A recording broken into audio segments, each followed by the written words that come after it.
let's begin. So, episode, what episode are we on right now, Nabil? 3. Okay, when you raise 3 fingers, nobody hears you. We should probably turn off the video just to realize there's some stuff that's translates. Episode 3, and we have a really special guest. I don't want to say more special than the last one. Who was your last guest? Okay, you're not supposed to talk yet, but okay, all right. Sorry. It was Josh Hayes. Oh, that's solid. Okay, fair enough. More special than the last one. We have Chris Ulrich, which is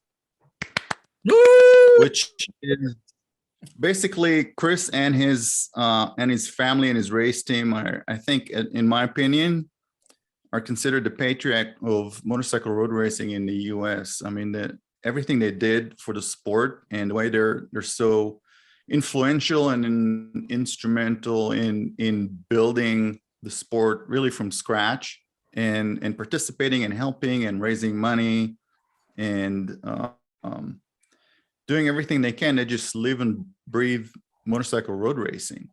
And I have an intro here, Chris. So your title right now is the Roadracingworld race editor. You're the talent scout / vice president of operations for Motoamerica. And you're the vice president of racing operations in Team Hammer, which used to be M4 or what's? So Team Hammer is the parent company. It's been around since 1980. And we don't, one of the reasons why we continue racing, right, is we sell sponsorship. The team's income structure has always been sell sponsorship, go racing. So it's not something. So when you have that, right, you tend to put the parent company aside and put your partner ahead. And so that's whether it was in the first year, I think they figured that out, was 1986 when they got a Suzuki deal and became an official Suzuki team. And it changed from being Team Hammer to Team Suzuki Endurance. And then it went from there to Team Valvoline, Suzuki, Valvoline, Emco, Suzuki. And we've had a few different, partners. We had Chevron very early on, Geico, Motorcycle, Monster Energy, all these partners, right? We didn't really care that, okay, this is Team Hammer. We cared that Monster Energy or Geico or Valvoline, Valvoline was a 14-year relationship. M4 has been a 20+ year relationship. We have some new partners coming on for this season that'll be announced pretty soon that you'll see. And then, we plan on everybody to be a long-term relationship because we we try to make sure they get the exposure they need. So so it's Team Hammer. It's the base company. It's founded by my father, John Ulrich, and his partner, Bruce Hammer. And took Hammer's namesake, but unfortunately he got paralyzed in 1982 and subsequently left the sport. And he runs a business now up in the Bay Area that makes special products for people with disabilities. So he's gone on to make a great career for himself. So anyway, that's Team Hammer. It's just name on the contract, and then we promote our partners. And then you got pretty much riders that turn to be the best in the world or some of the best in the world riding for you. And I mean, the list goes on, but the last one that came through the ranks and went through your team was SDK, right? Yeah. Sean was, we've been following Sean since he was racing in Mexico, and we have some friends, Robertino Pietri and Roberto Pietri, the family. Robertino ran a Talentrans Moto2 team, and he was my teammate back in the mid-2000s. So we always kind of kept in touch with a lot of stuff, and because he was my eyes over in Europe, and we were watching Sean, but we didn't know him too well. But had our eye on him, and he was getting out of Red Bull rookies and kind of in a bad spot, and so flew him over here for a test, and then decided to invest in his career, invest in him, and he paid us back. So very good, and then he's gone on to his next step.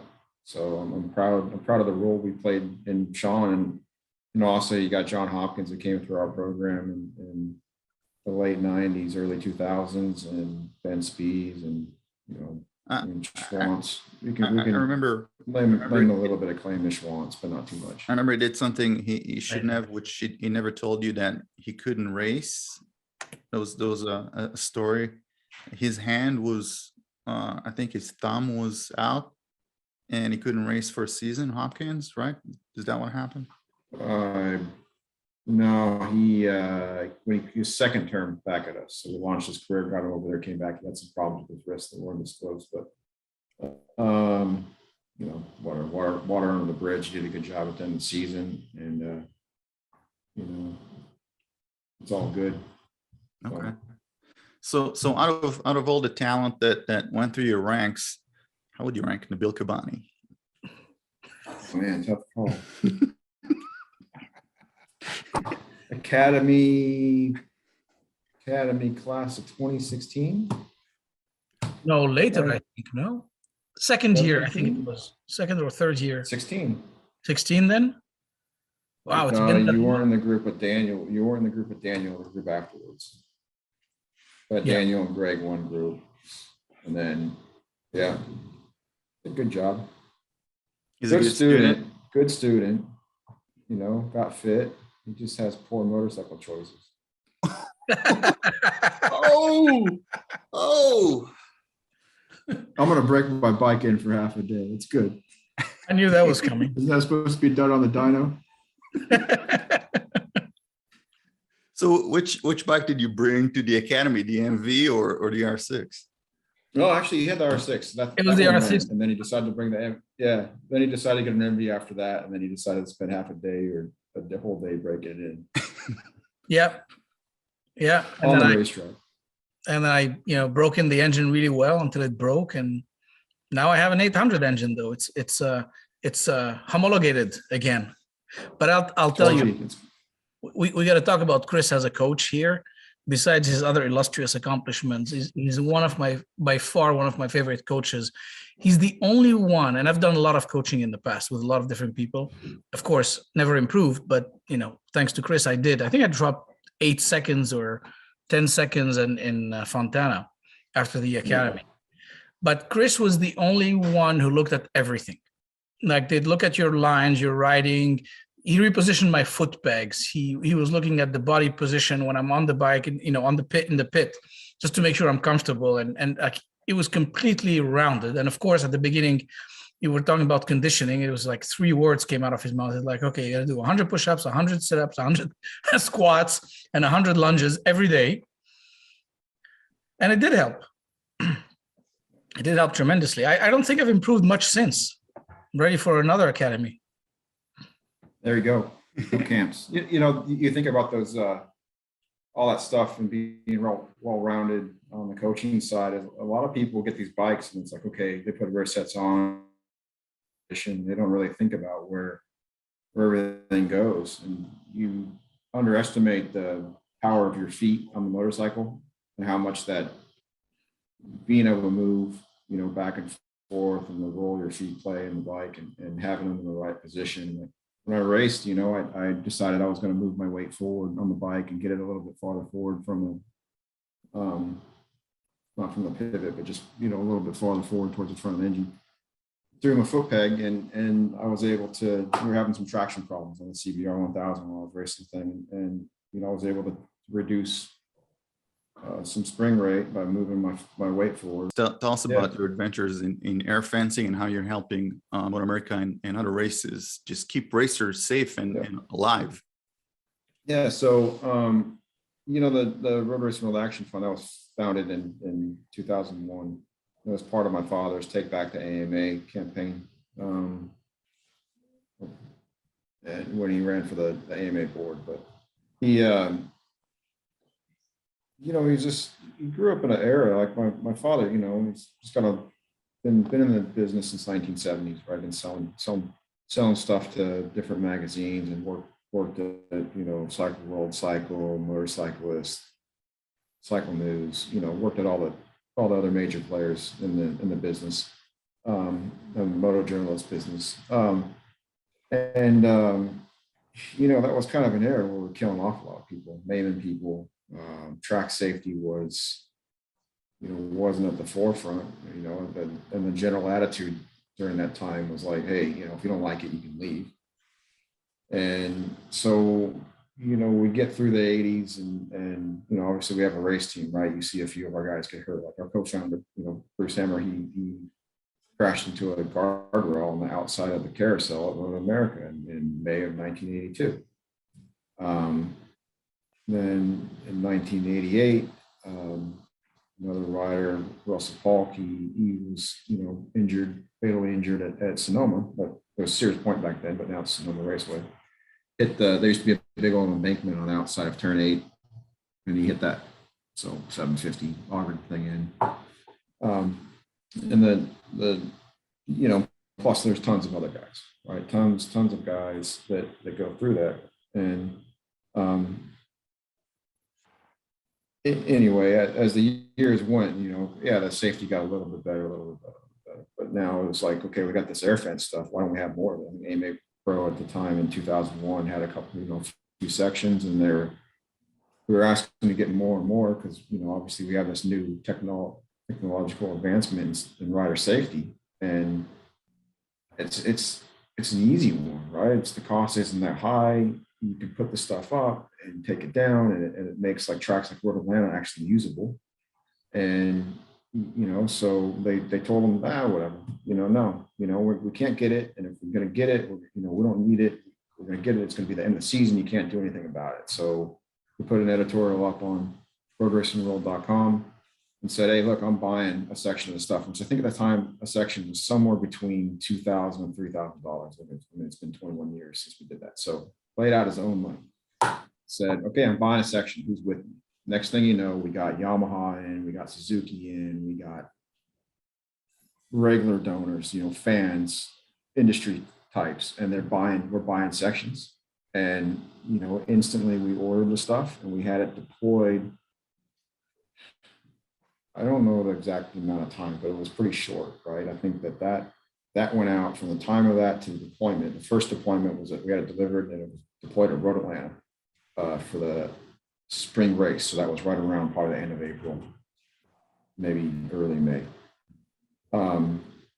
And, we had it deployed by then. I was thinking, I don't know how many sections, 10 sections, 20 sections. I think he actually played on, there was Alpina and there was Air Fence or something like that. And they'd split and he played on the rivalry to get the sections sorted, which did a good job. And they got it done. And talk about good karma. The first guy that went into that stuff was Grant Lopez, who was riding a Valvoline and Suzuki Form Extreme bike. And he went into the last corner of Road Atlanta. It used to be this really fast, it's fourth gear right-hander. It was like put the thing on your knee, go back to stop. And he augered the thing in over there, and it's a big giant concrete wall. And he hit air fence instead of a wall. And the tail, he dislocated his shoulder, and he was able to race the next round. So, and then since then, man, you got all these stories. We built it up, right? We'll go back to the stories, but we built up the Action Fund, turned it into a 501c3 nonprofit, and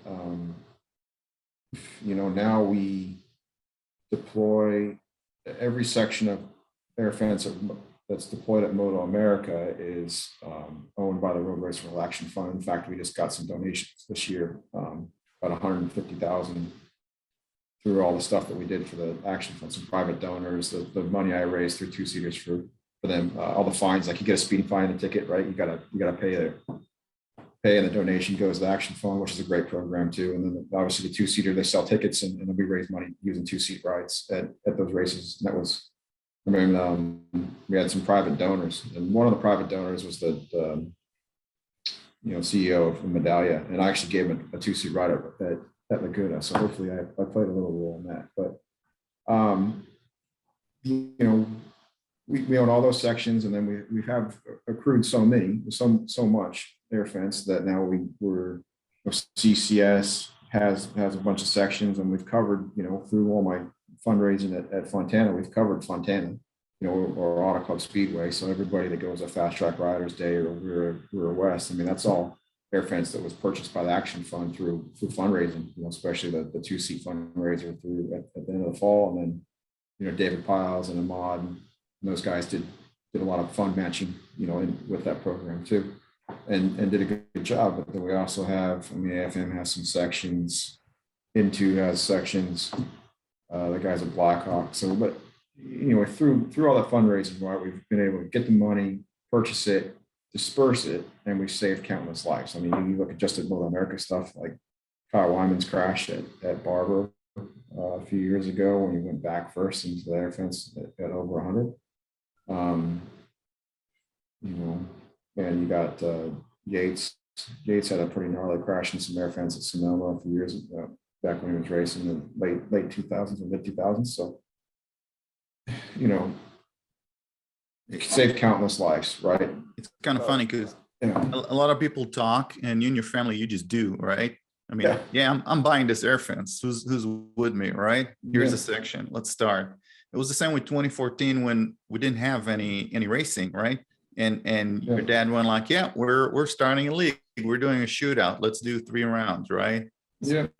It's kind of a pattern. You do, right? You do so much for the sport. Yeah, you don't, don't talk shit, do shit, right? Look, and the 2014 thing was, I remember it pretty well because I was racing professionally, superbike, and I was, in charge of a bunch of sponsorship sales and sorting out the TV for it. And so that we're on an airplane doing a shop visit, and we got this big sponsor from Geico Motorcycle, and those guys, that's a company, it's a non-endemic. They don't care if they don't have to be in motorcycle road racing to sell insurance policies. They want to be here if the conditions are right to get the amount of exposure. And, for a company like that, it's all about TV and having a good TV package. You see Motoamerica's got a good TV package, and now they're back doing some series sponsorship and some event sponsorship. But we're sitting on an airplane, and he's like, they got 5 rounds. That's not enough. They have no TV. It's not enough. We're going to do a race. We're going to do a 3-race series. Did a shop visit, and I flew home. I had a friend that worked at Lucas Oil. Lucas Oil Products owns MAV TV, and got us a meeting with the president of MAV TV. Rolled in there. We didn't know anything about TV production, TV, how to get it on TV, whatever, right? It was like, walked out of there going, oh, okay, I get it. Called a few people we knew that did some TV stuff, found a packager, who ended up being Great White, and packaged it and raised the money from nothing to paying prize money. And paying the prize money was a really important thing to my father, because it was, prize money. You got to have, we got racing, we got exposure, but man, for everybody in there, you got to have some prize money, you got to have some incentive. And it was, I think I did the purse structure and my goal, I knew that the factory guys had bonus programs in their contracts. And so I had taken them, just to get some guys, the club race guys, and excited about coming, because we were actually going to club races, and we placed these races at a club race, right? We were a West race, an AFM race, and a Utah Sport Bike Association race. And and incentivize those guys getting in. You at least could get your entry fee back if you finish the race, finish in the whatever position. So, and I knew, the factory guys that were showing up, okay, they had some bonuses stuck on the top of their contract, and kind of knew that my guys too had that kind of stuff. And so I was like, okay, look, man, we're gonna, I hate that. We're gonna spread the love a little bit, just for the sake of the sport, not the, So we did it. I think the last sponsor that came in, we had the Geico Motorcycle supported it, Yamaha, Motorcorp, Suzuki, and then a lot of other guys, Jed, a few other, and the last one that came in was a rye. I think my dad used the Blues Brothers pitch, won a mission from God, and we were able to play prize money, so it was awesome. Then it ran 18 times on MAP TV because the production was so good. So. Yeah, it's funny. It's motorcycle road racing used to be so big. I think mostly because of the exposure, right? People saw it on Speed Channel and people saw it on NBC, and it used to take center stage. And now I don't know what happened, but millennials are not interested in it anymore. Networks are not interested in it anymore. It's weird because the sport is so exciting to watch as a spectator. Not to mention actually doing it, that I don't know what happened. I mean, a lot of people say it's the cost. The cost went up to race. But Say on the, look, there's no magic bullet, right? But the motorcycle industry in general has been, kind of up and down, up and down. they're not selling enough road No, bike. probably not. But I mean, look, if they wanted to spend the money to be here, right? I think a lot of the decline was more or less sorted out when the handover between AMA Pro and then going to DMG. And DMG guys pissed a lot of people off to the point where it was like, hey man, I'm out. And Suzuki stayed the course, Yamaha stayed the course. We had Buell in there, but the willy-nilly rules enforcement, generally what those guys were doing just rubbed a lot of the industry wrong, right? And so when that budget gets taken away, or just they slash that budget, say if whoever was spending 1 or 2 or 3 or 4 or 10 million or whatever they are, right? And that goes and gets put into their supercross program, you ain't ever getting that back unless you got somebody that's in a business or in the building that's got enough steam that'll lay it out and go, look, we're going to go and we're going to use motorcycle road racing to promote the whatever line, CBR or the Ninja line or the R line, GSR line. I've seen it. I think that a lot of people say, okay, sell on, win on Sunday, sell on Monday's dead. No, it's actually, I've seen it because I sell quite a few motorcycles for the race team, and customer bikes, and we supply customer bikes to Altus Motorsports. This year, Michael Gilbert's racing one of my Suzuki GSR 1000s that we built. That customer base didn't exist for me until, I was able to get the performance of the motorcycles, get the team performing, the riders performing to the point where we were winning. We won the 2019 Supersport Championship with Bobby Fong. Not only did the sales demand go up for that motorcycle, the cost that I could then sell a race bike for essentially doubled. It was insane. I was like, oh, okay, I've never sold a GSR 600 for that much money, but I'm in. And, and it was like I always kind of looked at, it was funny because I'm being pretty candid on this stuff. Looked at what Graves was charging for stuff, right? And man, that's insane. How the hell is he getting that kind of money? Well, he was winning. I was winning 2 races a year. He was winning championships, right? And we got to the point where the bike was at the level we needed it to be, and we could do that. We had the riders. It was like, oh, okay, there you go. I get it.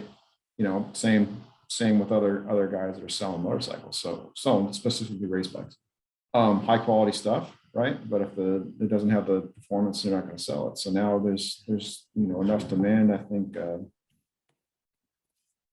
there's going to be a lot more GSR 1000s on the grid. But I mean that's kind of stuff that I started doing programs back in 2017, and I'm now starting to see the results from that type of program and stuff like that. So it you got to win, you got to have performance, right? But I mean, we're kind of getting off in the weeds. But generally, yeah, the effect that racing has on your high performance credentials if you sell a thing right. I mean, Yamaha played that really well with the R1, because I mean, you look at the previous model R1 when it came out in 2009, that thing was a turd.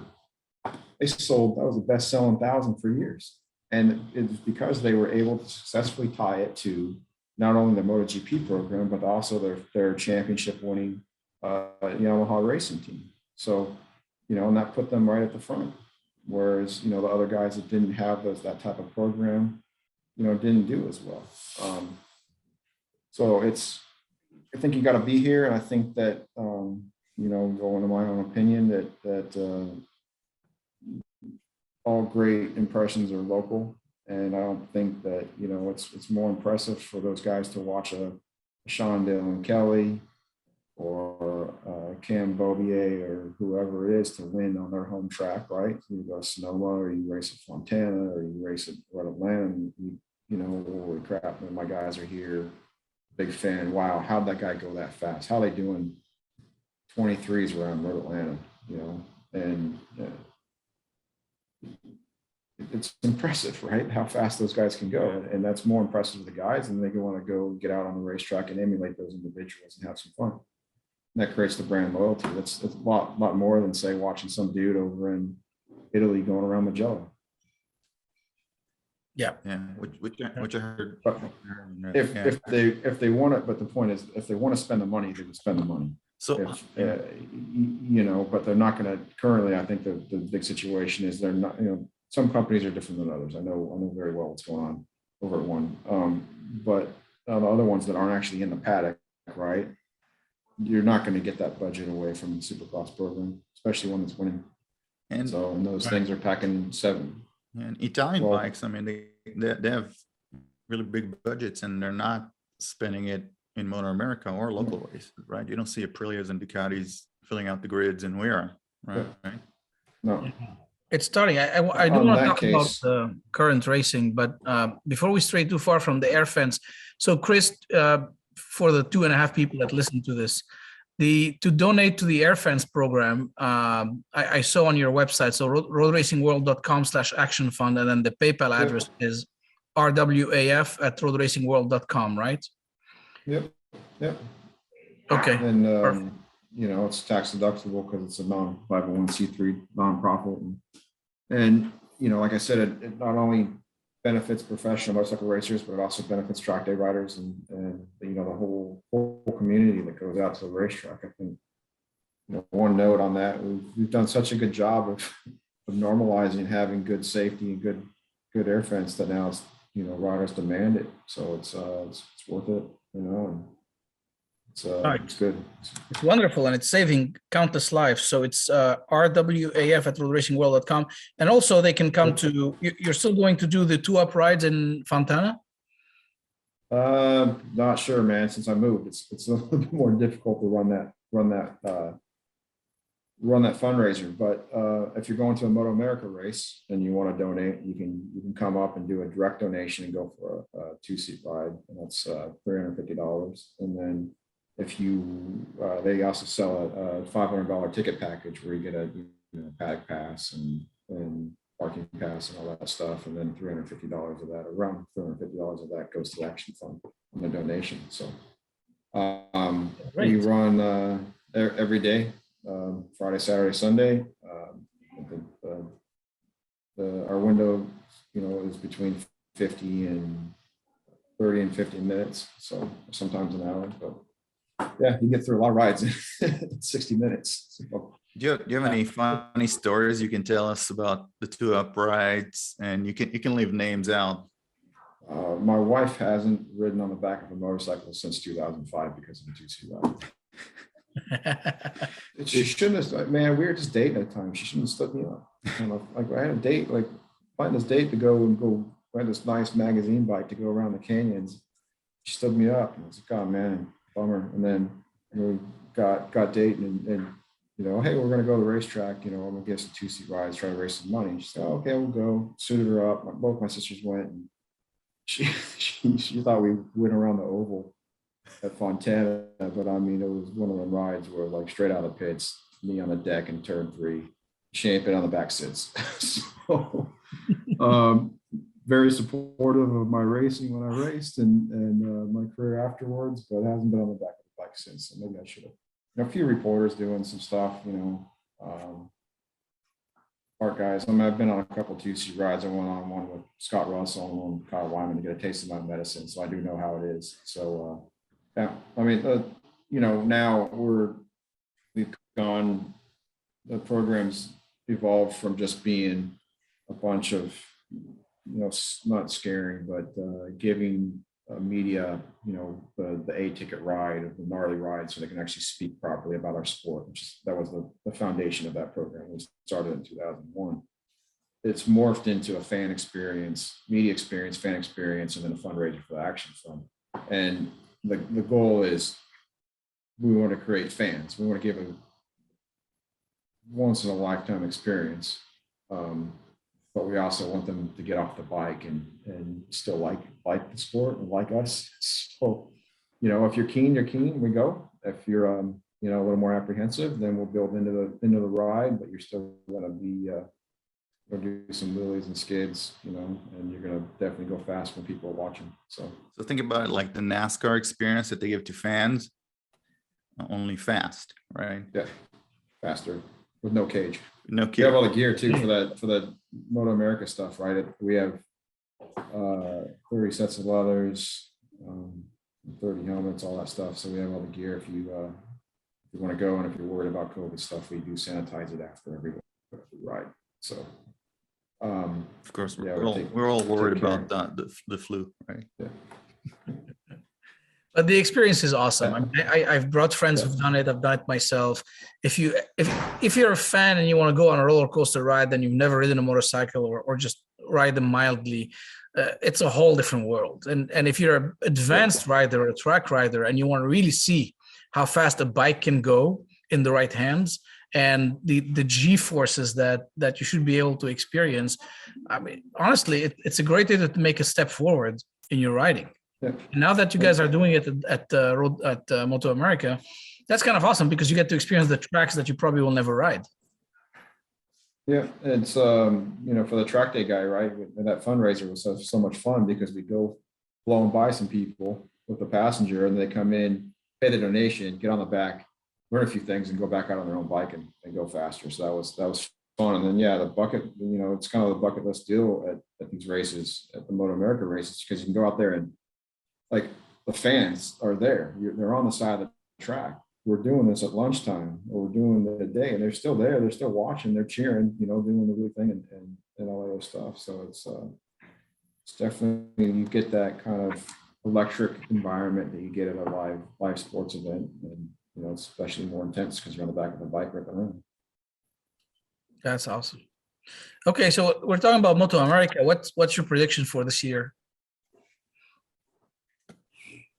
I think chaos. No. I was gonna go there next. You don't want to say the G word. I think the 600 class, the super sport class is going to be pretty. I don't know. It's going to be. I don't know. I say chaotic. I guess. I'm very curious to see how they're going to regulate the.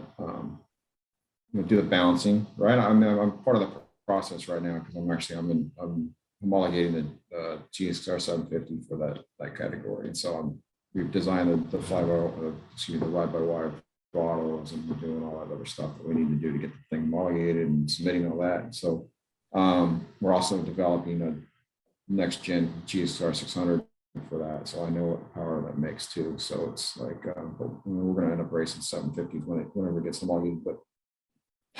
Man, I don't know. I don't know how that's going to end up, right? And honestly, I'm sure it'll be fine. I'm a little bit apprehensive.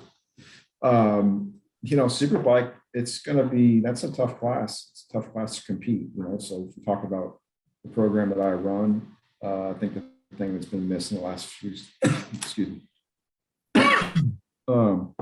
Last few talk about the flu, right? Yeah. Let me go get my mask. Hold on. Yeah. The Kong flu. The last few seasons, I think, that superbike stuff's been a pretty big eye opener for us. And big thing that you got to do with that, no matter what your rider is or what level you think you are, you got to test. And so, we got a more extensive testing program for this winter, preseason. So the guys aren't coming off the bike cold or testing a track that isn't the most ideal. Obviously I left a few bikes in California just so we could have, access to better tracks and better weather. So our riders will be announced pretty soon. So So I think there's going to be some surprises there, or maybe not some surprises. I don't know. I guess the internet knows everything. You know, that's a tough class, dude. You got to race against Stamboli, you know, at attack, and you got to race, you know, HSB guys, or, you know, back or buying Ducati stuff over there or whatever they're doing, and bringing on Petrucci, and then there's some nascent BMW teams that are coming, that some alleged big names. So whatever, man. You know, we got new crew. You know, we got some new crew guys. We got some old crew guys. We got some different riders, and on our end, you know, if we execute well and we do what we need to do, we'll be competitive. And yeah, it's I think we saw big names come and go, right? Yeah. Over the Just years. because you're a big, I mean, I think that the aspect of Petrucci coming, we'll talk about the big name. It's super rumored. I mean, that guy's a badass. You know, he's more of a badass than Boz. So, you know, Boz, everyone was, oh, Boz is going to come over and kick the shit out of everybody. He didn't win a race, you know, and you finished 4th in the championship. So, and then goes back over to, you know, the World Superbike Championship and gets on the podium right away. So there's something to be said about being able to ride our spec tires and ride our tracks. And I mean, like, you look at Jake Gagne, nobody on earth thought that he was going to do what he did this year, right? You look at what he did last year, in 2020, you know, before being Cam's teammate, and, you know, I mean, Cam was pretty dominant, right? But you look at what Gagne did, you know, it was like, oh, that no one expected that. And, you know, maybe Gagne did, you know, because he did the work and, you know, those guys, but that was a surprise, you know. I'm, you know, but yeah, he's the favorite, right? Because he's the guy. Won 17 races last year. So I expect Scholes to be there. I expect Cam Peterson to be there most of the weekends. And then, you know, expect both my guys that are going to be there. You know, I think, I mean, I will say we're bringing one guy as a rookie in. So he's going to have a big learning curve, but the other one's, you know, a Motoamerica champion. So I expect him to be up front. So, you know, on the super sport side, we've already, you know, we've already announced that Sam Walkoff and Escalante there. So I expect those guys to be at the front too. And we're taking them to Daytona 200. So I expect them to be at the front at that race. So, you know, we got a lot of years and a lot of time in that GSXR platform, because it's been around since 2011. So we refined it. We know the window very well. We know the engine very well. And heck, I mean, even the cam we just figured out how to use. It was like we're going through the old stuff we had, and we found some new stuff. It's like, oh, bingo, that was good. So yeah, I was going to talk. Yeah, but I was going to ask you about how the GSXR is dealing with. I mean, I remember Tony Elias just winning everything on the GSXR back when Josh was running it, and then they made a change in the rear tire, and then he stopped winning, and then you guys got the bike along with Elias, and I heard he was just pulling out swing arms every race weekend, trying to figure out what's going on with the rear. So did you guys advance? Was it just his style that didn't fit the bike or the tire? What kind of advances did you guys make since Elias? The geometry is a little bit different. You know, Tony comes from Grand Prix, man. Like, look, you can't. We're gonna flat out full respect to Tony Elias, world champion, really great rider. I'm not sure we got the best version of him. I mean, once he told me he was leaving the team at the end of 2020, his results got a lot better. I think it was kind of a relief, and he started just gelling and getting going. So it was really nice to see, because it was like, come on, you know, I know you're better than this. We can how do we get the best? And look, Tony's setting was a bit different than most. Very long, very low motorcycle because of where it came from. You know, and that didn't really have a good swing arm slope on it, and didn't create grip. And I mean, a big way, how do you create grip? You have pitch, you know, back and forth from front and back. that creates, puts load on the tire, creates grip. And, you know, it's when we raised the bike, he wasn't a super big fan of that. You know, we had a couple different swinger versions too, that we made one ourselves. We had Suter make one. We had the factory one. So yeah, I mean, it was a tough situation, I think, coming from what the factory was, and where they put the, you know, put everything, and then the changeover and all that.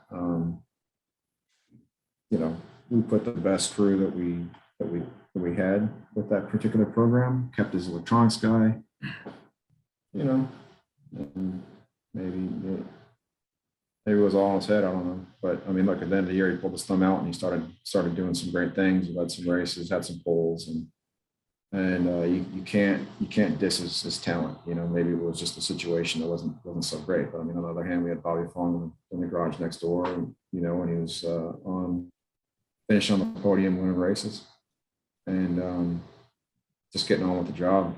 So I mean, 21 was a little bit more difficult for us. We only won one race with Cam in the wet, but Bobby was kind of up and down. But I mean, look, we figured a couple of things out with the ECU during a winter test in October, and a couple of things with the swing arm. So we have two or three things to try now and move that forward. And you know, we'll work on that. We'll work on some consistency and get these guys on the bike more. So it's going to be the little things that matter. So we'll see how it goes. But like, I mean, if you're going back to like the racing part, right? You know, just because some dude from Italy's coming over, or, you know, this guy or that guy or this brand of bike, you know, is supposed to do something, doesn't mean when you actually, you know, the lights go out, that's actually what's going to happen. Because I mean, if that was the case, then we could just save a shitload of money and stay home and just talk shit on the internet. So yeah, it's, you never know. You know, like in 2020, we had no idea that ZX6R in the hands of Richie Escalante was going to be as potent as it was against our bike with Sean Dillon Kelly, who was arguably the favorite going in the season. We got our butts kicked all year, you know, and honestly, I don't think that weight change, you know, that weight change maybe did a few things, and we did lighten our bike next year, but I mean, the race was close, and there was no telling who was going to win week in, week out. It was just the guy that wanted it more, or had the same a little bit better, or wasn't injured, or whatever. So, and obviously, when we show how much respect we got for Richie, we went and hired him. So, it's like I said, you know, those are two scenarios where what was supposed to happen didn't, because the guy that we thought was going to win in 20 didn't, and the guy we thought was going to win in 21 didn't. So it was like, you know, you just go back and you work your ass off and you go racing. So I mean, I'm sure we're going to see some surprises in that superbike category. So, you know, I'm sure we're going to see some surprises in the super sport stuff too. You know, whoever did their homework and got their handle on it the best.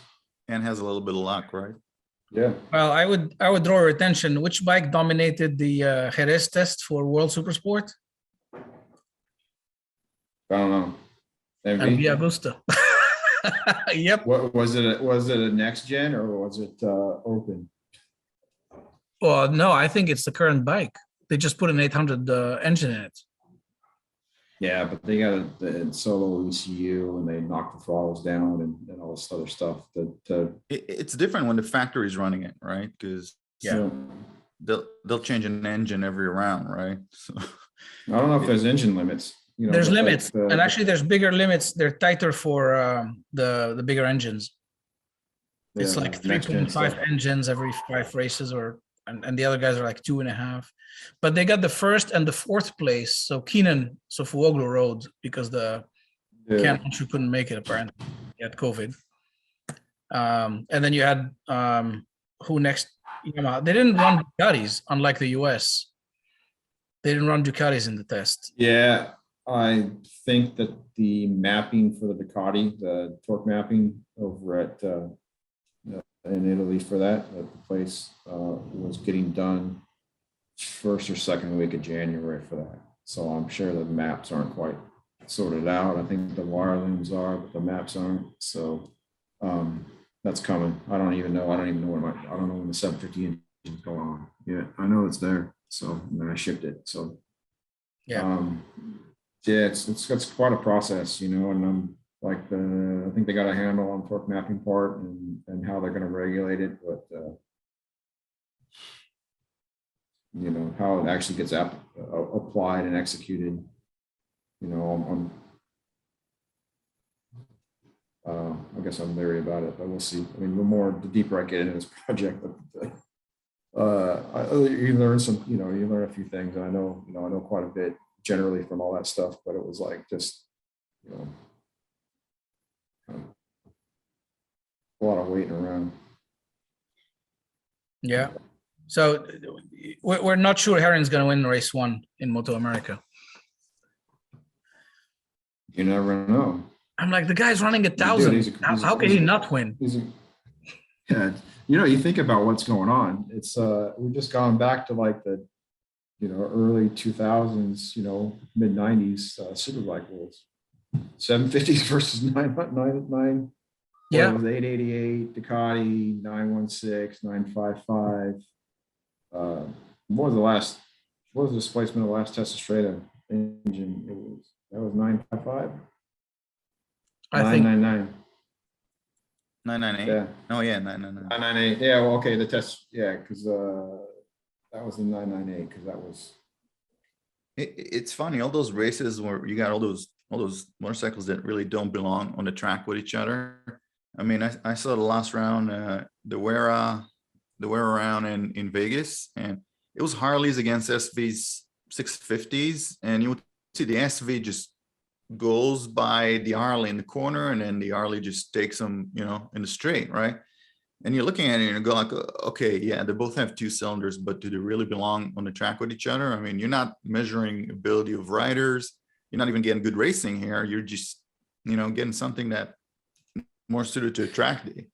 In this case, though, you have, so you've always had like the V twins always needed a displacement advantage to keep up with an inline 4 or a 3-cylinder. And so, in this case, at least you have the same style of motorcycle. So the V2 is, what Ducati describes as like a super mid, right? So it's super mid. So, I mean, generally, if you go off rear rules, right, it's a heavyweight now. And you got the leader class or the open class and whatever, but yeah, it's their replacement for the 899, right? And we have 959, and then we just went straight to V2 because obviously they phased out their larger capacity, their larger displacement V12s. It kind of fits in that category of 750. It fits in the category of the MV800 because it's kind of like the old school heavyweight superbike type deal. Like I said, like it's 1000cc twins racing 750cc inline 4s. So it's the 636 should fit in pretty well with that. Because look, you go back in history, you have Tommy Hayden who won the 750 super sport race at Daytona in 03 on a 636. I think so. That might have been a 02. No, it was 03 because we went to Fontana. I remember I was riding for the Valvoline Suzuki team at the time, and I remember us getting hauled over to Suzuki, all the 750 guys. We got yelled at.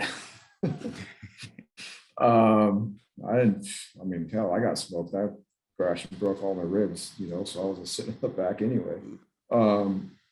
But yeah, that bike, I mean, granted, we're a few generations away from the particular bike that Tommy raced, but that bike's going to be there. So, and then you look at what a R6 is capable of making and doing, right, with the velocity stacks and all other stuff, and that's a pretty potent bike. I mean, the reason I chose 750 too is because I raced a Brave spec R6 in real super sport trim, right? 16, 17, 18, 16, 17 before I changed the rules. In 18, they went back to more super stock style rules, got rid of velocity stacks and ported heads. And I knew what that bike's capable of doing. I knew where we were. Although this go around, we've actually made the engine a bit stronger than that engine. on the 600, but still it's going to be a lot easier to get the power we need out of the 750 and then tone the thing back than it was going to be to build a 600 and be on the limit. So plus you get a little bit broader torque curve and all that stuff with the 750. So it just made more sense. I think that the ups and downs of the homologation process, you know, and the information and all that, it's been more difficult than I was sold. More difficult than I was told. It's They going to bring did a back good job of selling that. But, the 750 is going to bring back memories. yeah, it's a great engine, great bike. I mean, man, I raced my bread and butter till they got rid of the class. So, and I think it's a strong bike for Suzuki too.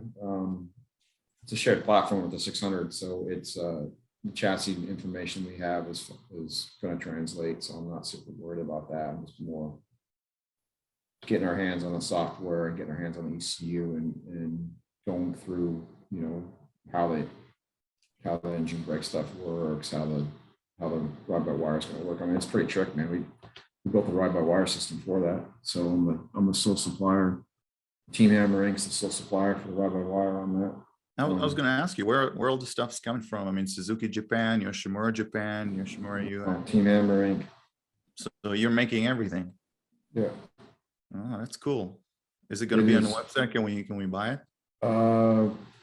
750 stuff. I mean, the ECU and all that stuff is going to come from Solo Engineering and Boulder Motorsports, and Colorado's the dealer for that. So you have to get that because that's a spec dealer that comes from Italy. The early stages of this stuff, we're making the wire looms and figuring that out, and then you know we just commission the design and own the design for the 750 throttle bodies for the global deal. We're homologating that, and we're homologating the cams for that. I mean, if you want, it's it's not very well advertised yet because frankly it's very small in the racing side of things, and the guys that need to get a hold of me that are planning on going racing in Motoamerica have already got a hold of me.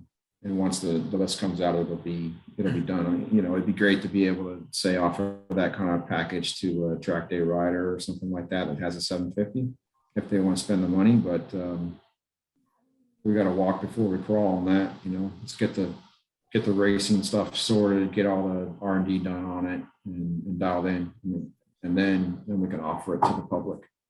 So the general public. For sure. I mean, you got to get the numbers, I think, from Yamaha, because they have two versions of R6 that they're offering for track day riders and racers, and just gotta ask them, how much are you selling, right? And it's more, I mean, the ECU stuff and all that. It's just we got to develop that. You got to get a good package. I mean, one of the reasons why people want to get that Suzuki 600 or the stock 1000s because it's winning. You get a turnkey bike, so it's you got to make sure you're doing stuff and delivering this to customers that it's safe, which it is, and then beyond that there's no bullshit, right? You talk about your experience with your bike, having buy a 25K bike and then having to spend all this money to develop it or get it to the point where you want it. You can't have that. It's got to show up ready to go, click the button. Okay, well, hey man, it's not steering. Okay, we'll just do this or do that, or okay, we can just change the spring for your weight and have fun. So and good support too. Yeah, we got to get, like I said, that homologation is going to be a process, and I'm optimistic we'll have bikes on the grid for Atlanta on that. If not, we'll race 600s. I know we're doing a 200 on 600s, so but they'll be competitive. Where's the 1000 going with development? Are you guys still have seconds to get out of it, or is it kind of already developed and now it's adapting it to whatever rider you're gonna put on it? The stock bike is, kind of depends on the rider, right? There's a little bit to get out of it. The ECU is always, the rules kind of dictate some of the other stuff. Stock 1000, you're only allowed to do so much. But generally, what you get with that bike is a pretty well-rounded motorcycle that does a lot of things fine, good, right? Where other bikes maybe in that category do have a great engine, but the chassis is a little more difficult, or you know, sometimes, or this bike has a very small setting window, whatever, that thing, it's pretty broad setting window. Electronics work good enough, you know, engine's fast enough. It's just, and the guy can get on it and be comfortable and ride it, which if you're comfortable on a motorcycle, that's, you know, 9/10 of the battle. You can do amazing things if you're comfortable. Did you talk to Suzuki maybe about their participation in World Superbike and how you can help them go in there? No, that's their plan. I'm focused on North America, and that's what we're doing. We're going racing here. The World Supersport stuff, yes, but it's more like the teams contact me because I have to supply throttle bodies and ride-by-wire stuff for next gen. But beyond that, and they can globally too. But next, beyond that, you know, it's kind of up to them. It's just support. And yeah, we just happen to, I'd say we probably a little lucked into it, or not lucked into it. We're the guys that are racing the bike and the platform in the US, and we're the guys that have been winning on it. So it's just kind of like, okay, well, those guys know what they're doing. Let them sort this out.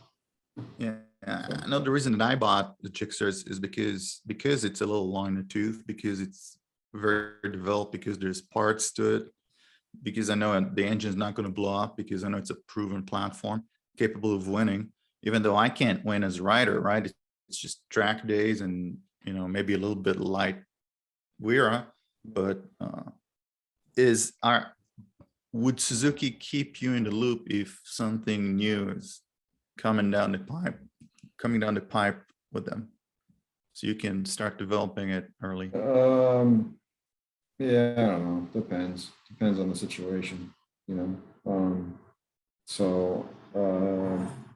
Yeah, I'm sure if it's coming, we'll, you know, there'll be some discussion, but otherwise, more people that know, you know, the more it becomes a liability. So I'm not here to wreck anybody's plans or you know, big surprise, and look, we send our information back and we do what they need to do, and we're all professionals. So and look, and on top of that, like a lot of people are like, dude, there's a new Suzuki coming, there's a new Yamaha coming, new Honda coming. Like, it's like, it ain't real till it shows up. And just because it's new doesn't mean it's faster, right? Yeah, and just because it's new, it doesn't mean it's better or what. I mean, it should be better, right? Because you have development, but like, it's just like speculation about this rider's going here, this rider's going there. It ain't real till the contract's signed. I know it is fun to speculate. Yeah, blah, blah, blah. But it's like, dude, it ain't real. If it's real, it's gonna be here.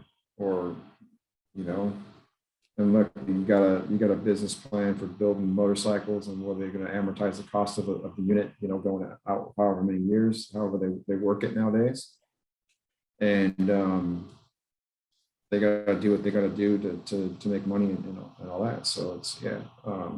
That being said, I mean, like, when you look at the R6 platform, really the foundations of that motorcycle, we're going to talk about one and two. 2009, right?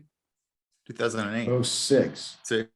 Yeah, that's right. I rode the first version of the thing in Qatar.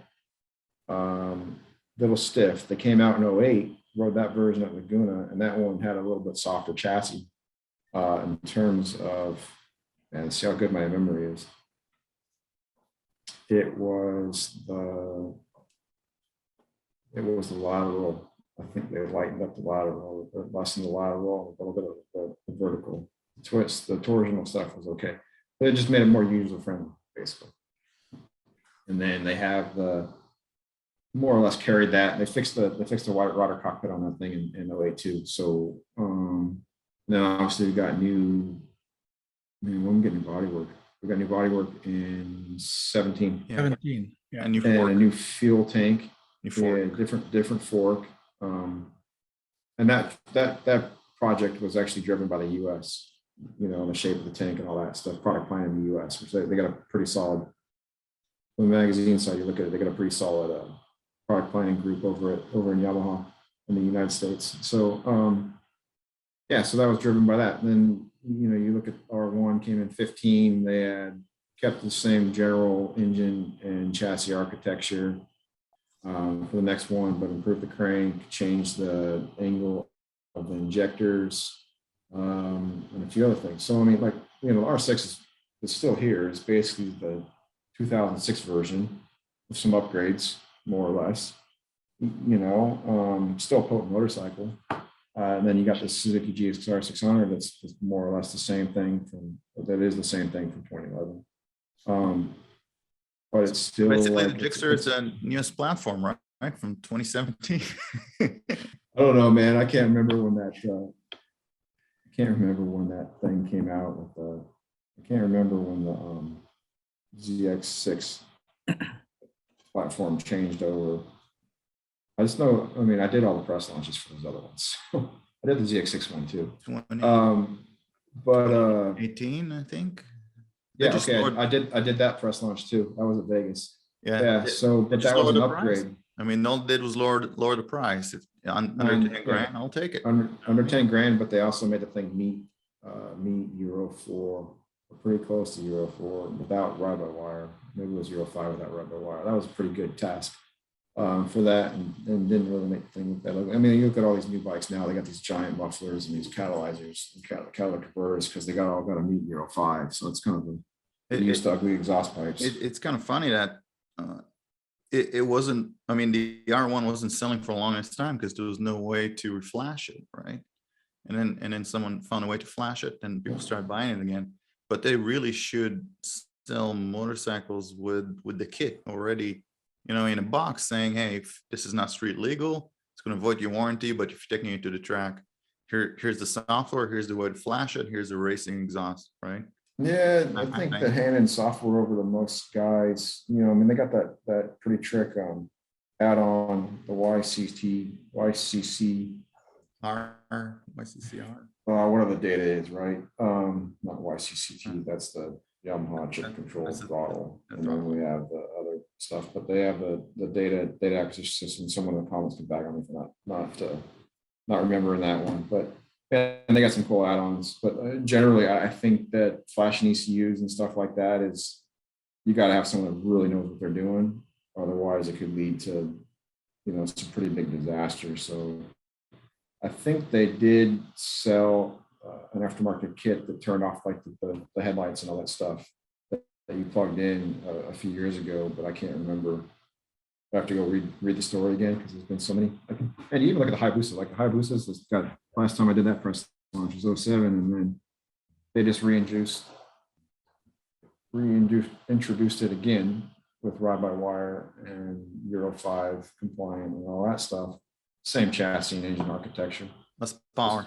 Just like, well, less power, but more usable power. Yeah. You look at that, right?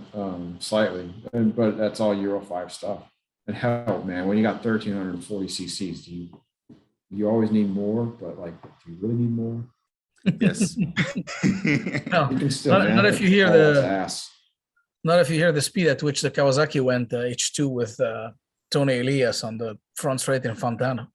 Yeah, it was 200 something, right? Yeah, something like 217 or 207. He's small. He's too small.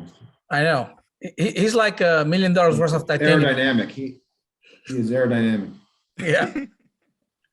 So you get to test bikes before we can even see pictures of them for the most part, and you go to all the presses.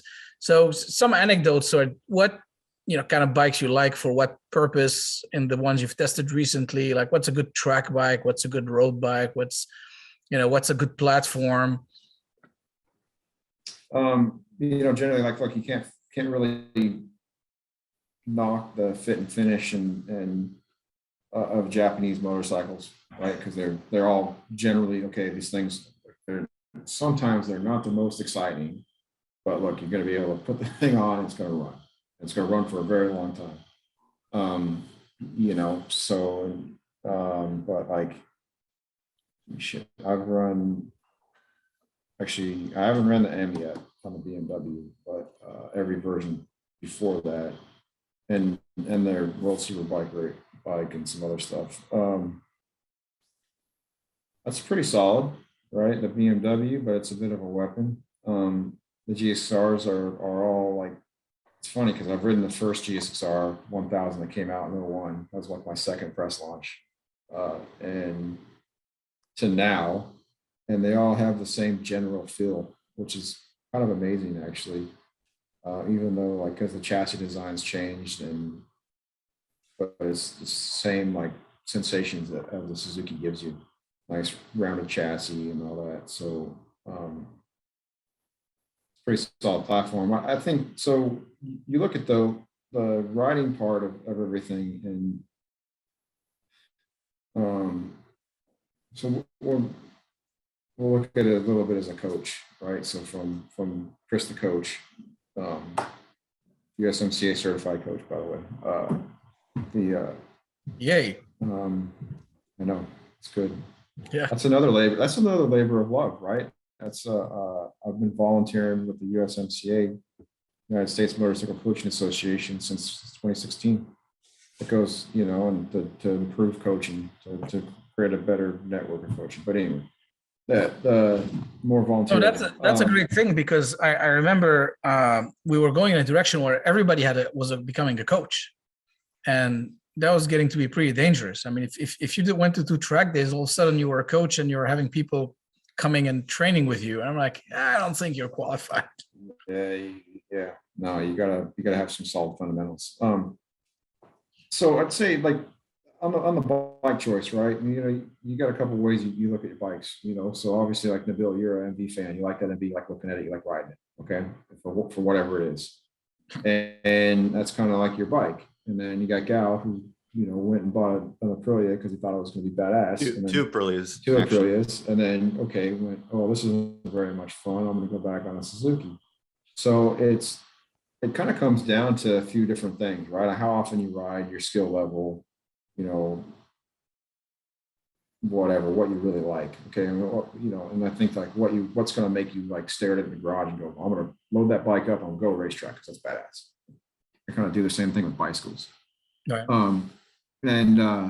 But generally, I think that the category that a lot of people and for the skill set need to take a very strong look at is that middleweight category or the middleweight twin category, because those are motorcycles that the average guy that sits at his desk too long, doesn't train, doesn't do anything, can get on the motorcycle, hit the button, and ride it most of the day, and it doesn't explode their head. And on top of that, they're not tired in 3 laps. So, which that isn't like, that's like the more, I feel like more common sense deal, right? More common sense recommendation for most guys. I'd say if you're a beginner coming new to motorcycling, that 400 to middleweight twin category is ideal too, because those are motorcycles that are fast enough to get you out of trouble, or but not a massive weapon like a V4 or a V4, V4S or something like that, where that V4S is a weapon. Weapon of a motorcycle. It's kind of those 2 categories, right? Because you can ride the motorcycle, it's not going to make your head explode. But then obviously you have some displacement as your skill set grows, and you think you have some displacement improvement. But you kind of look at what's been happening lately with some of the more, higher displacement, 1,000cc bikes, or that open class category. The latest versions of the Ducati, you've seen the thing come from at least the V4 version of the Ducati. You've seen on the S side and the standard, you've seen it go from being a very, very aggressive motorcycle to now, okay, we have, first gear and second gear and third gear have been reduced, and all the material they're talking about that is because, well, when we gave this motorcycle to a rider that's not Alessandro Villa, then they were able to go around the racetrack quicker than otherwise. Whereas the first versions, while the bike's super high end, but the first versions were too aggressive for most of their customer base. So and then you have that stuff on like thousands, and you have traction control and different modes on most thousands that can tame the power, which I think is a really great thing, because you can back everything down for riding on the street, and even riding on a racetrack. So you got to have that option, but you still have the massive gyroscopic effect of the crank and the engine weight and all those forces when you do come to the racetrack. So it tends to tire you out a little bit more. So I don't know, I guess in this long convoluted way, I guess I would definitely say that beginners should stay away from thousands until they get some experience and they can upgrade. Definitely, through the mid-range, right? The middleweight to the entry level, the 400 or something like that. But then beyond that, once you get some experience, you think you can handle it, get what you want, just check your ego enough to be able to turn the TC up and turn the power down. So and get some training too. I mean, the training part's really important to all that to the retention. It's one of the things I really like about going to fast track, because the mod recognizes that the training part is the real true key. High-end training and real training, like substantial training, not some dude in a vest telling you you're doing it wrong. I'm talking real training. Is the key to customer retention and customer, bringing new customers in and then retaining those customers for long term. Because you have more education in how to ride your motorcycle. You can make better choices on the racetrack. You crash less. Blah blah blah. All the great things that come with that. So you don't end up like like a lot of my friends that have motorcycle stories, but they're not riding anymore because they got injured. But going back to the actual of mods, I think the funnest thing I've ridden on the track lately was that KTM RC8C. Did that? I asked you about that. And that was fun. That was Kramer. So Kramer built that thing. The Kramer built the chassis and assembles those things, and they got a KTM 890 Duke engine. So that was fun. That reminded me of a GP bike. I was pretty pumped about that. I raced 250s back in the day. I mean, granted, it is a 4-stroke, so it's not actually a GP bike, but I guess modern GP bikes are all 4 strokes, but a 2-stroke Grand Prix bike. Yeah, it was fun. Not so fast that it blew your mind, but just the right balance of power and handling and weight, and that it was a lot of fun. Man, 2-strokes were fun. Yeah.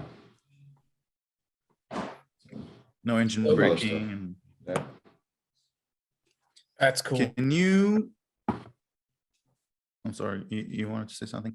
Well, I was gonna we've been taking a lot of Chris's time already, and I was just gonna maybe talk for a couple of minutes about his thoughts on MotoGP this year, and then we should probably sign off in a bit. So can I do my question? Can I do my question? Then we'll do yours, and then we'll finish. Go for it. All right. So Roadracingworld was one of the first magazines that I saw that when I was taking the WSMC course. They just put the magazine on the table and said, that's the magazine you want to write, you want to read. What are your plans? I mean, I see a lot of YouTubers that shouldn't really give their opinion about motorcycles, and a lot of influencers, air quote influencers, that really don't, they don't have the level of writing that you guys do in the magazine, and they get a ton of views and a ton of people following them just because they're utilizing social media and they know how to navigate the digital world. So what are you guys' plans as a magazine that was always on print and now you got a website? You had a website for a while. What are your plans to go ahead and capitalize on the new social media age? Yeah, it's tough. Sales. I mean, that's a tough gig, right? Probably need to hire a consultant. Not a consultant, someone knows what they're doing. Look, we're trying to push out as much stuff as we can that drives people back to our website, through our social media channels. That's the main goal, is to drive people back to roadracingworld.com. In terms of the video stuff, most of the videos on there are me, so either onboard lap or me jibber jabbering. We need to work on, for sure I need to work on the videos a bit myself, right? Because it's, I was always a print guy, and it's like, oh shit, Chris, you gotta do a video. And I'd say probably figuring out the balance between, you know, trying to be as authentic as you can without absolutely pissing everybody off. I guess is, you know, I don't know if that's the best way to put that, right? But, you know, just working on being authentic about it. But yeah, I have a lot of education, and, you know, some of those influencers that do arrive at press launches, because we've seen them, are useless. I mean, yeah, maybe that's not, okay. They lack the skills and experience to actually evaluate the bike, but they get a lot of views. But how many guys, you know, that are going to purchase the motorcycle are within that realm? You know, I think that what one good thing that has happened with the advent of influencers is people have kind of gotten sick of listening to them, so they've gone back to guys that they believe are experts and have that high end knowledge, and that's what we provide. You know, especially, I mean, I've ridden super bikes and raced super bikes and developed electronics and understand, you know, better than most about how all this stuff works. And I'm still, you know, still learning, you know. I mean, even that super bike project that we have, right, we're running some pretty sophisticated stuff in terms of the ECU, and it's still education. You know, now I rode the bike and see, you know, I rode the bike in November 20, you know, and just to see how it was, and learned a few things about how that's doing that, and then you understand what's going on in the background beyond that. So I don't know, it's a tough question. We got 3 dudes on staff, actually 2.5, because I'm half, because the rest of my time is spent running the race team. You know, when my father and David Schwartz handle the editorial stuff, and then we got Michael Good doing some stuff. So I think you know, one is to stick to what we're good at, right? Which is, you know, some pretty ripping fast on boards and creating that content that people like to watch. And then second is, you know, try to be as authentic as they can, and maybe stand in front of the mirror and talk some shit for a while, and get everything a little smoother, right? You know, so there's a lot of competition in that space. So, you know, I got to spend the time to really figure out what's going on. But right now, like, our bread and butter is print, and we're going to continue the print, and there's still room for us in that space as print. But, you know, there's all sorts of things we could do to complement that. So, but for sure, what we're going to try to make sure we're doing is, you know, riding these bikes as fast as we can, and evaluating them, and providing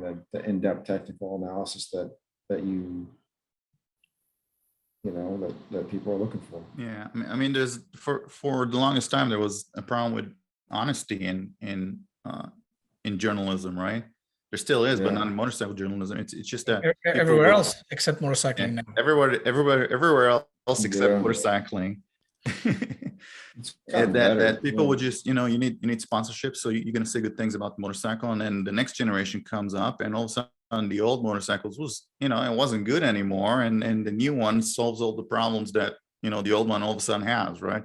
And people don't know who to believe and who speaks the truth anymore. It's not just in motorcycles. Yeah. So I think you guys were always super honest with someone, and if the motorcycle wasn't performing well, you're the first ones to say it.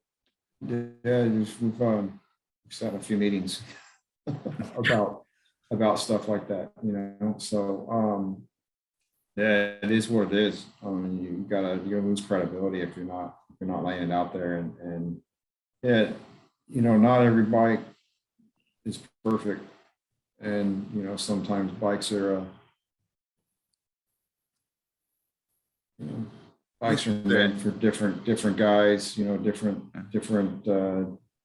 demographics or whatever, right? But I mean, like, if you didn't really want that flaw brought out, you probably shouldn't have had a track press launch. So,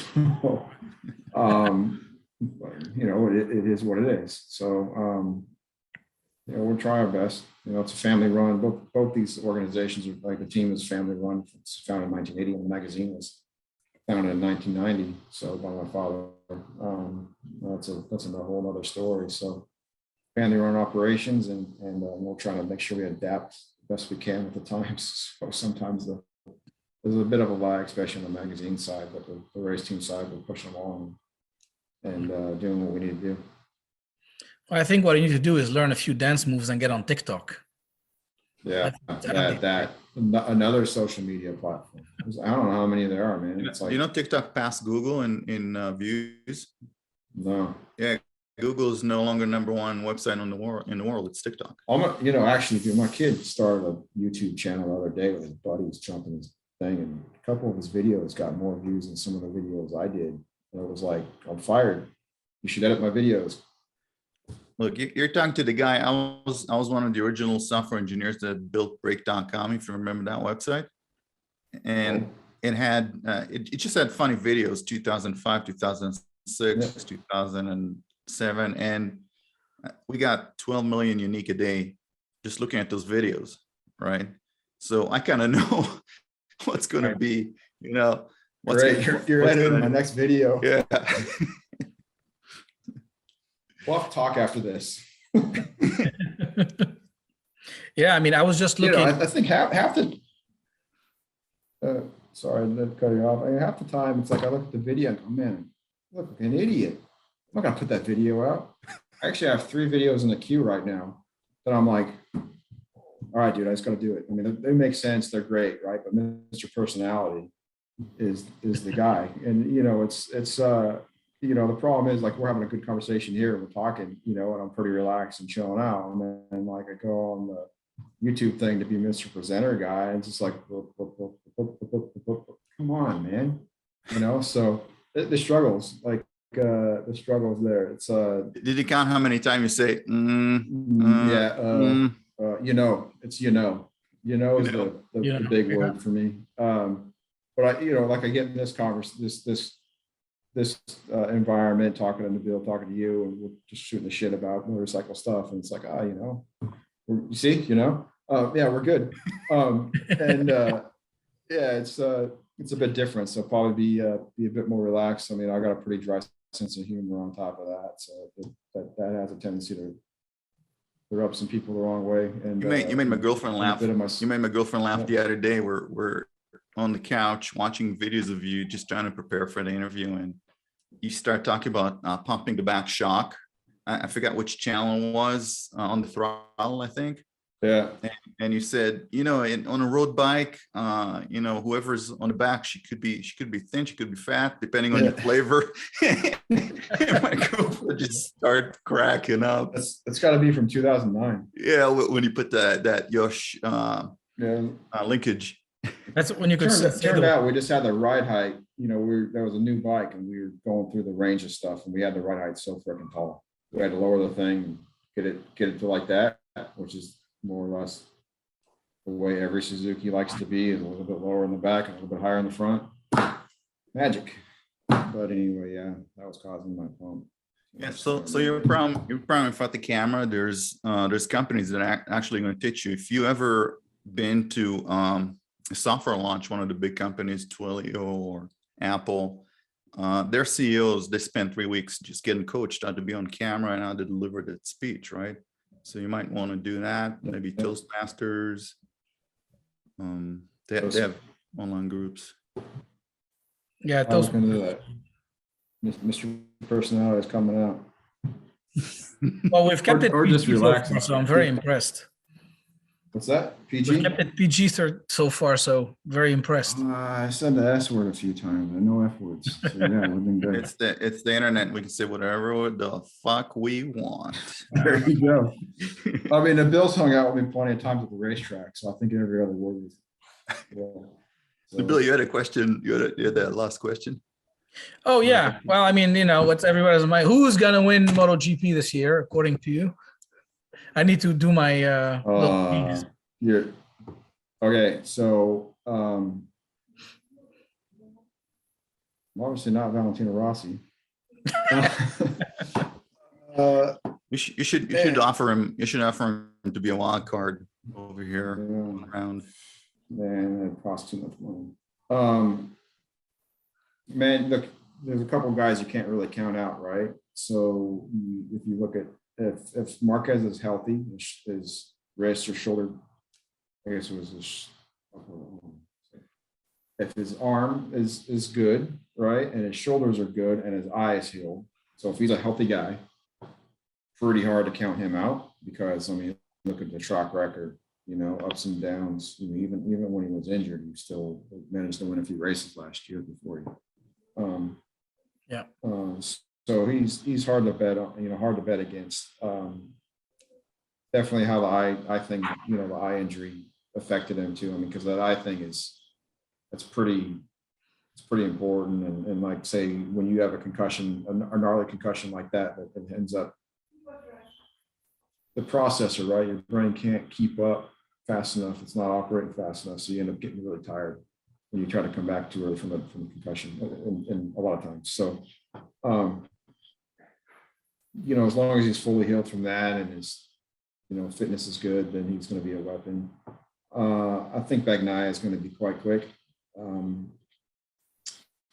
Hoping that Mir does something pretty gnarly and Rins finds his mojo, but you know, whatever. And then you can't really count out like the 2 KTM guys, but they're a little inconsistent. So I think the guys that are probably going to be the most consistent are going to be Quartararo.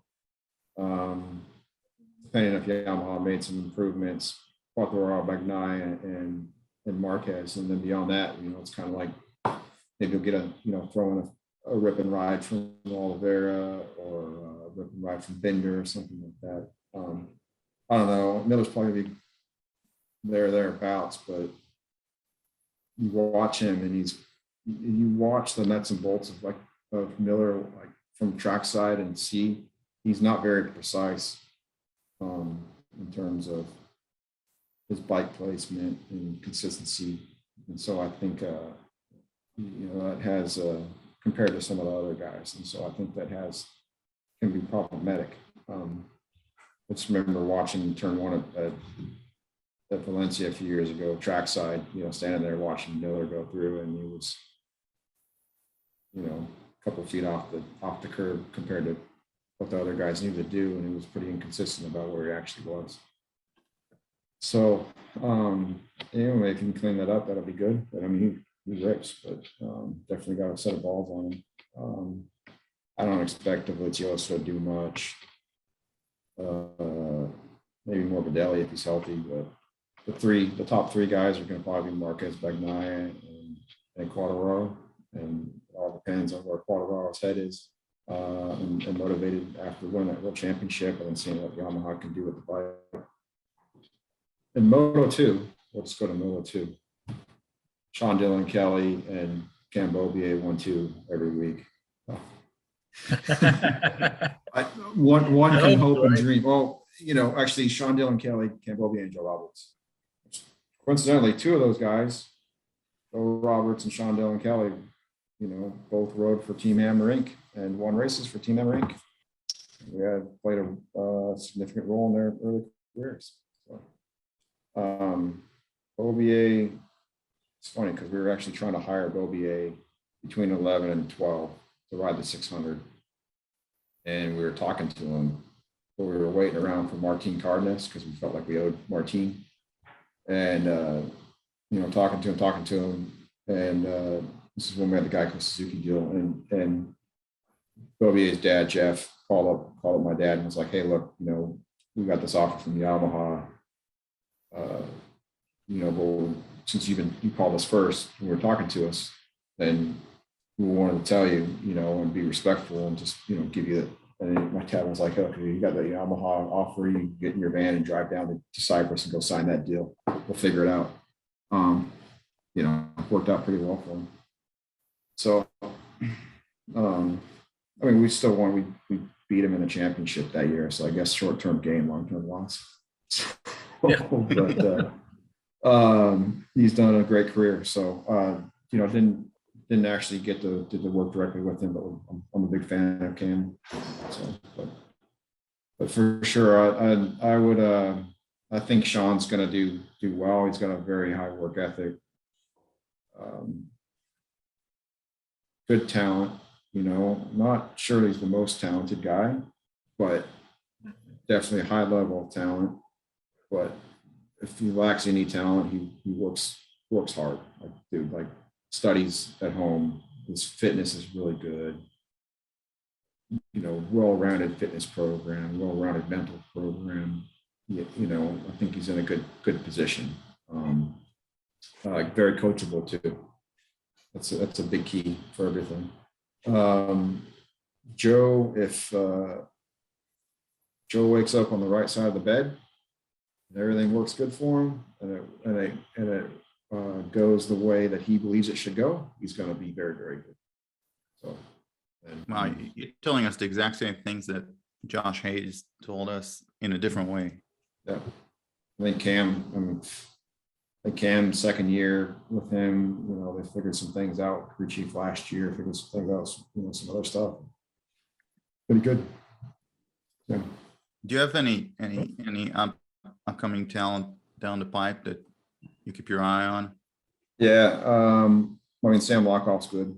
Won a race last year. A lot of people had said to us, he's going to finish whatever, right? And we had a goal of top 10, and he won a race.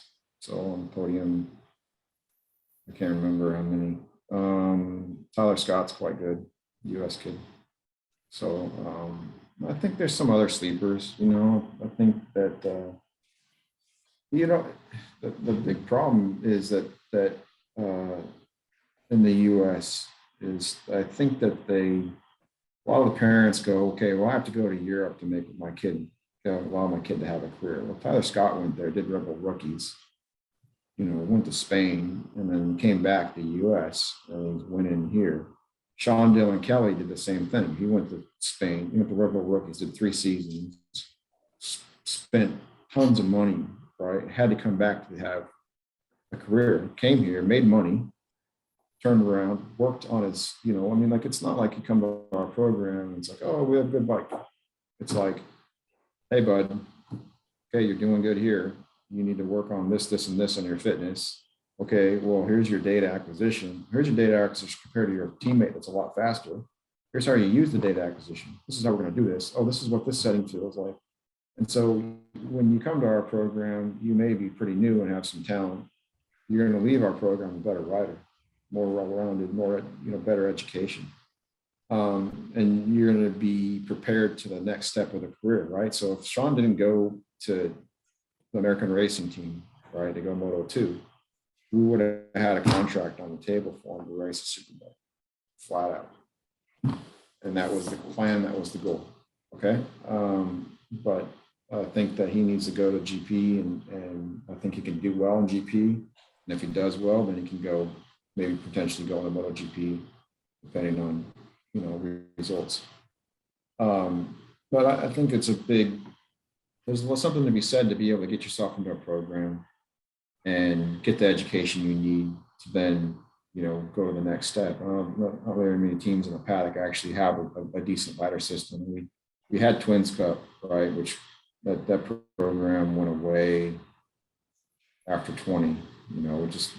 It's a bandwidth situation. But I mean, I'm sure if we had somebody we really wanted to work with, we could fire the thing back up. We got competitive engines, in a bike, but it's the educational part, and then on top of that, sometimes dads have a tendency to run the program, parents have a tendency to run a program, and it's a lot different when you're taking orders from your dad as opposed to taking orders from a third party that's properly accountable, that you're properly accountable to. Even the same thing with my son. Like, I have a great story about we're riding minis down at Josh's house one day, and I bring him down just, because I'm going to ride a little bit. And then when we're taking a break, we send him out and have some fun. And he's riding, and I'm like, hey, man, you got to use the rear brake. And he just like looks at me like, oh, dude, you're an idiot. And then the next lap around, Josh stops and goes, hey, boy, you use the rear brake. Next corner, he was on the rear brake. And, so it's, well, I have a great relationship with my son, but it's like, come on, Dad, I know bikes, dude, I'm 5, whatever. And actually, there's a funny story about that. I mean, Joe and Kyle Crutchlow and Josh and Mel, we're all down there one day riding, and I brought Van down there, and we're riding 100s and beating the crap out of each other. And I had a decent motorcycle racing for 23 years, won a few AMA nationals, had some podiums, won some endurance championships, general, right? We get done with that. These days on this these 125s, right? And run into, you know, Grand Prix guys and Josh and Race and all these guys. We get done, he goes, Daddy, you're pretty good. Thanks, bud. I took Torpedo and Kyle Crutchlow on a TTR 125. It's like, you figure that out from like TV. Anyway, the point of that long-winded answer was that, like, sometimes when you go racing with your dad, you know, it's a different story. I mean, I did go racing with my dad, but our relationship was I'd been around the races long enough that I could, and our relationship was such that it was like, okay, I understand what he's trying to tell me. And also he was a pretty hands-off racing dad. He was more like, he'd seen the crazy racing dads. Like, oh, look, dude, I'll support you in the background. I ain't going to coach you, you know, and I can tell you that's true because I went to every single school that was out there and all the riders for his team, you know, if I was struggling, he'd grab some riders from the team and say, hey, go help Chris.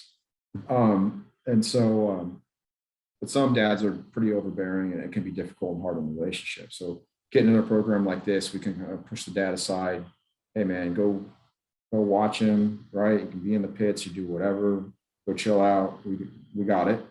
And then we can take them to the next level on that, but provide a pretty well-rounded education and prepare them. Like, you know, I think we're going to see that Sean's jump into Moto2 is going to be a lot less drama than most because of the education he got over here in the United States.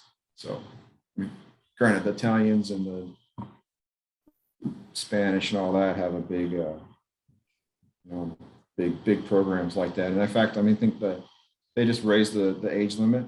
You know, that hoo-ha about the age limit going up to world championship races, and I can't remember I have to look at the actual rule, right? But you know, requiring these guys to be 16 and some of these junior categories be, you know, raise the age. You know, some people were a little bit disappointed about that, but if you actually look at it, nuts and bolts, it's going to help America the most because it takes away the advantage the European countries have over us in terms of the farm team and the farm program. So it limits them. And actually it falls in line for what America's actually doing right now. So I see that as a good thing for the United States and globally too. I mean, because I don't think like, man, I know I was racing 125s when I was 16 years old, but I think their biggest advantage is they're racing in their backyard, right? It's like us racing in Fontana, right? You take a 16-year-old Italian kid against our guys in Fontana, it doesn't stand a chance, right? So it's the same thing there. I mean, they've been racing on those tracks all their lives.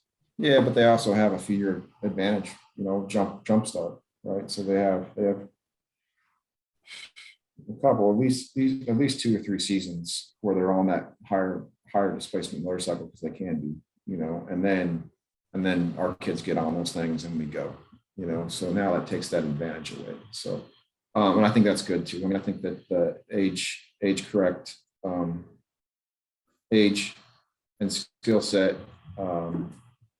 correct displacement is important, right? I think that, you know, so I raced 50s and 80s when I was 13 and 14. And then if I was big enough and could figure it out right, I got to kind of taste the 125 as 14, but then I didn't get to go racing proper against national guys until I was 16 years old in a really high competition situation. So I think that kind of progression is good. You know, it's you know, especially like if you got kids, you can see the age difference and the maturity level between my 12-year-old version of my son and a 13-year-old version of my son. And I'm sure as he goes to 14 and 15, you know, there's a big difference in that.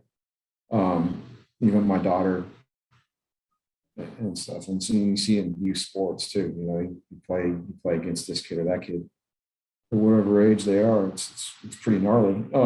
But it's just there's a different mindset at this age than that age, and reality and life experiences come in. It's like, oh shit, I can actually get killed doing this or maimed. You know, it's like, okay, maybe I'm not going to put that guy in the dirt. I mean, Some people. I was going to ask you. I mean, your career is just a string of freak injuries, right? Shoulders and everything else. Yeah. And what's your plan of keeping your kids in the next generation a little safer? I mean, I think we have some big technological advances right now. You got the airbag suits; those things are badass. Like, I mean, if I had an airbag suit back in 2001 when I blew my shoulder out, when I first started my shoulder injury problem, maybe that wouldn't have been the case. I mean, I'm missing half my collarbone, but like I did it to myself, crashing motorcycles. And you look at some of this stuff, you kind of look at, the fun part about being a team manager guy too, and being journalist, kind of looking through careers and get to work intimately with different riders. You got a guy like Valentin Davis, who he hit the ground hard, and he got hurt. That thing at Daytona, concussion, broken back, and then again another concussion, and had some, when he would hit the ground, whatever the way his body is, he have some type of injury. And I was the same. I hit the ground, I would screw something up. And it doesn't matter if I did yoga or muscle stuff or whatever, I'd splatter. Bobby Fong, you could launch that guy wherever. He'd bounce, boom, boom, boom, boom. I'm good. Oh, that hurt. Can I have some more Advil? Okay, I'm good. I'm ready to go. And it's kind of luck of the draw, man. And some guys you see, they can just, like Steve Rapp was one of those guys. Rapp, dude, he could crash some stuff, get up. Wow. All right, I'm ready to go. And I'd do the same crash and just be like, oh, I'm done for like 3 races, I think, because I broke my collarbone again or smashed my head or whatever it was. So, maybe it's body type or whatever. I don't know. Body type, luck, genetics. Some guys crash really well, some guys don't. So I was not a guy that crashed well. Yeah. So, but again, fitness, flexibility. Yeah. You can, whatever body type you have, you can help yourself, right? That was big in our. Yeah. Speaking of fitness, Nabil, what's going on with the push-ups? I've done one already. What? 9 to go. So to everybody that listens, when we approached Chris said, yeah, I'll do the podcast if Nabil does 50 push-ups. So I said, let's do it on the air. We'll just post them. I'll do 50. I'll do 50 too. I just did. I'll send you the video. Yeah, I did chest on Friday at the gym, so it's a little sore. So I'll do 50. All right. You can get I'd say, if you need a warm up, then if you're gonna go full turkey, that's fine. But if you need a warm, you got 10 warm ups, and then you can count your 50 straight. I'm not even sure I can do 50 straight right now. I need a month of warming up here. Fine. 100, however you get them, right? 10 by 10, 5 at a time. Who cares? Just get there. Wait, I thought we were gonna do them now. Oh, I don't know. You can't really No? Do them now? Huh? You can't really hear them for the people listening. Look, I'll film my 50 and I'll send it to you guys for your All right. your socials. I'll tag you. I'll post them. Do the same, Mr. Jill. We'll post it. All right. Bunch of old dudes trying not to do push-ups. Yep. Hey, look, it's good. It's good for you. Push-ups, if you're going to talk about an efficient exercise for going and riding a motorcycle, I believe a push-up is very, very efficient. It's good. It's all around. Gets your core, gets a little tiny bit of your legs, gets your arms. It's a good solid exercise for going riding a bike. Now, when you do the push-up, do you dangle the leg also? No, I have one of my arms is shorter than the other, and I'm missing a collarbone, so my form sucks. But, whatever way I get them done is how I get them done. Man, what is up with that leg dangle? Does it really help? I don't know. Yeah, I think some of the stuff, right? You actually, someone had a really good explanation of that, but I mean, more or less, it gives you another avenue to control the way your body position is, your weight is positioned, right? So you put it out by the front of the axle, it kind of helps calm the bike down a little bit. But I mean, I wasn't a lane dangle guy, sometimes if I get it hot, I'll hang the foot will come off the peg and I'll hang it out. But like, I'm not some guys do it for go, some guys do it for show. But look, if it works for you, that's cool. But if you're not in the MotoGP paddock or what Superbike or Motoamerica, probably ain't helping. Yeah, I always thought it was Rossi trying to psych out everyone, and Could have been. they're all following. Like, Yeah. remember when Doohan couldn't move his leg and he put the thumb brake, and all of a Yeah. sudden everybody put a thumb brake, and like, wait a minute, it's the guy can't move his foot. That's what's going on here, but nobody cares. He's going fast. I'm going to do the same thing. Yep. Or whatever magic juice he's got, you'll copy it till you start winning. Right. It's funny. This morning I watched MotoGP race from '92 when before Doohan hit his leg, and he was riding. He was riding regular. He wasn't up straight or leaning the other way or being crossed. He was riding like a MotoGP rider. Oh yeah, at the time. During that time. Before he got injured, right? After he got injured, he changed everything, and everybody went like, "Oh, he's going fast. I'm going to do the same thing." It's like, no, he just can't move. Yeah, you always had that type of, the style back then was always was a little bit more upright, but it's just based on tires and tire stuff. A lot of guys too, I think on the body position thing, they have a tendency to hang off too much. They hang their lower body off too much, hang their lower body off more than they need to, just to try to, copy the GP guys. But really, if you look at them, the nuts and bolts of that, and you look at like how much Rossi's hanging off, how much Marquez and all those guys, it's like half a cheat, and that lower part of the body helps load the motorcycle, and the upper body, helps you manipulate things and rotate the bike around. People don't really get that very well, or it's taught poorly. So it's about looking cool, man. That's why Yeah, you do it in front of just on the turns where the camera guy is, right? Yeah. The only time I drag my elbows when I'm on the ground. Unfortunately, I'm not that cool. So anyway, all right. Okay. Thanks, guys. All right, guys. Thanks, Chris. Thanks so much for your time. That was great talk. And Thanks for having me. I'm gonna call you guys about YouTube channel stuff, because you gotta step it up. Thanks, We'll do more. for showing up. About in the future too, so we'll do more hopefully.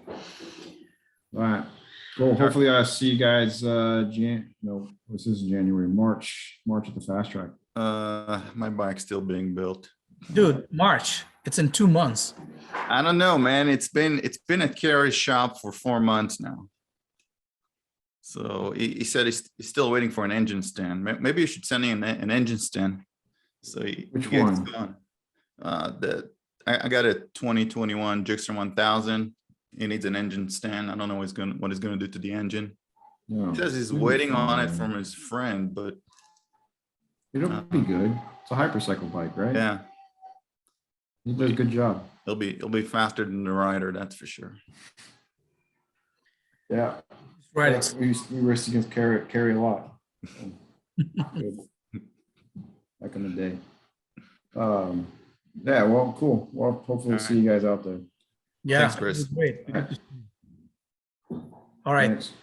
Talk soon. Off. Bye. Be well. Happy Sunday.